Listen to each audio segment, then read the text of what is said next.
from Simpson University, which is just down the road. And my name is Carissa. I am a junior this year, and I'm studying to be a teacher, and I actually want to teach 5th grade, so this is really cool to be in a 5th grade classroom with you guys. A fun fact about myself is that this last summer, I went on a missions trip with Simpson University, and I went to India, and I actually got to ride a camel. And that was an interesting experience. So, and this is Tabia.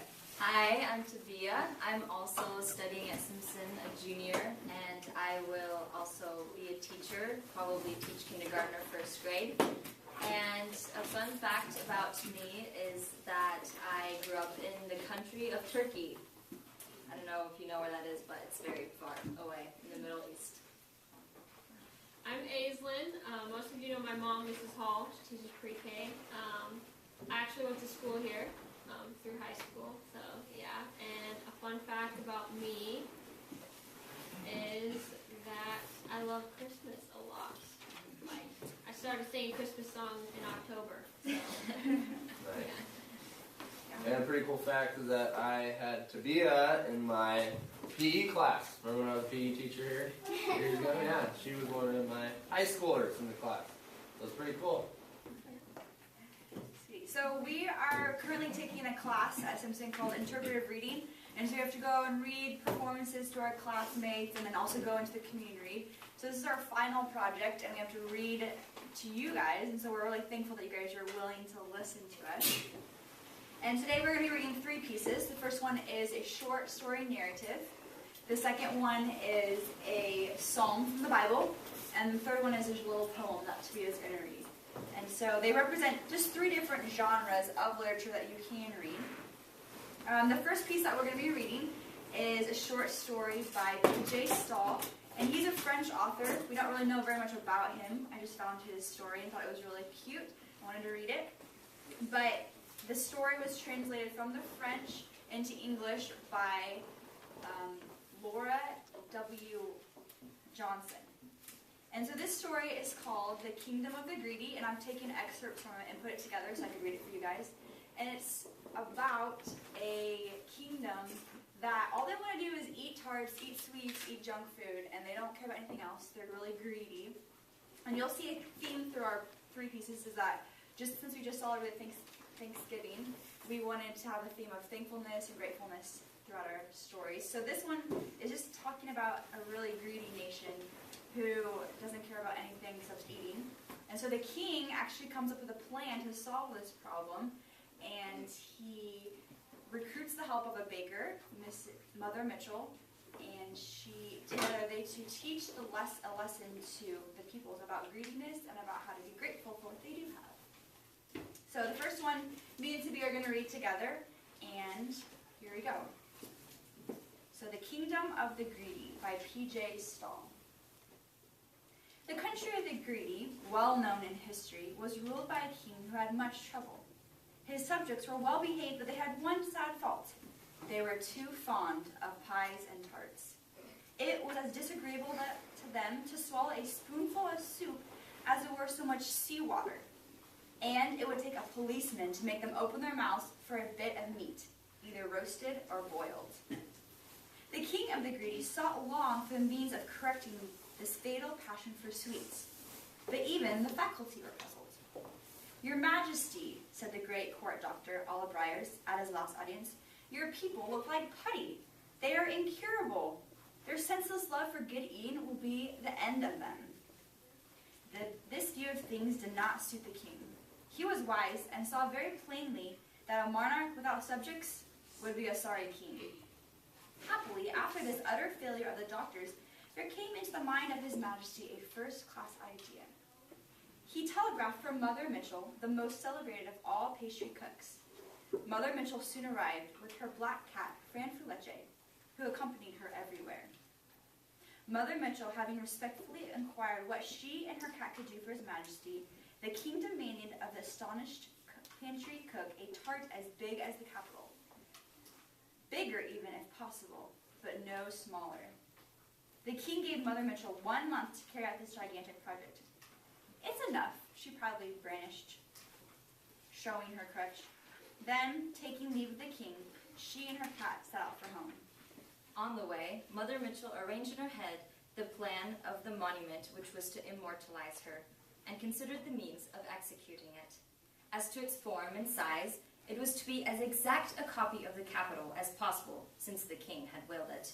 But its outside crust should have a beauty all its own.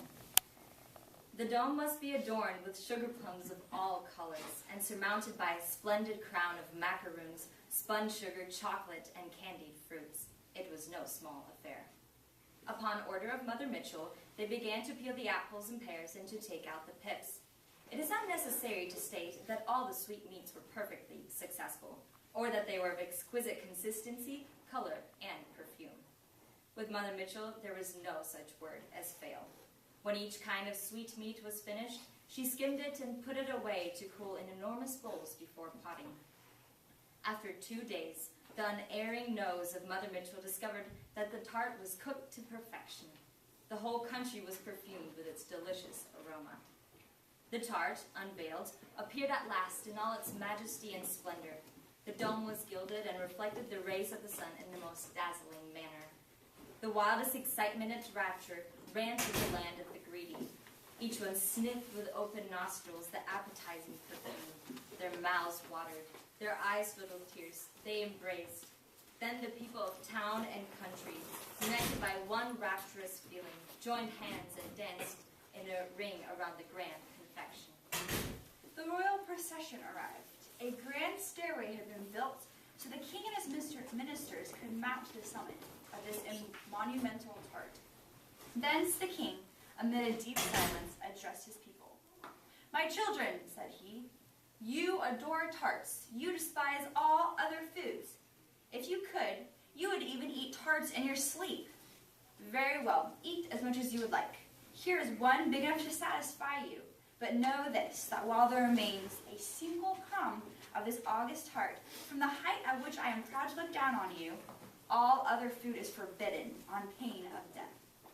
Devote yourselves to it with all your hearts, and I do not wish you to be bored with any sight of other food. You shall feast at least twice a day, as long as the tart lasts.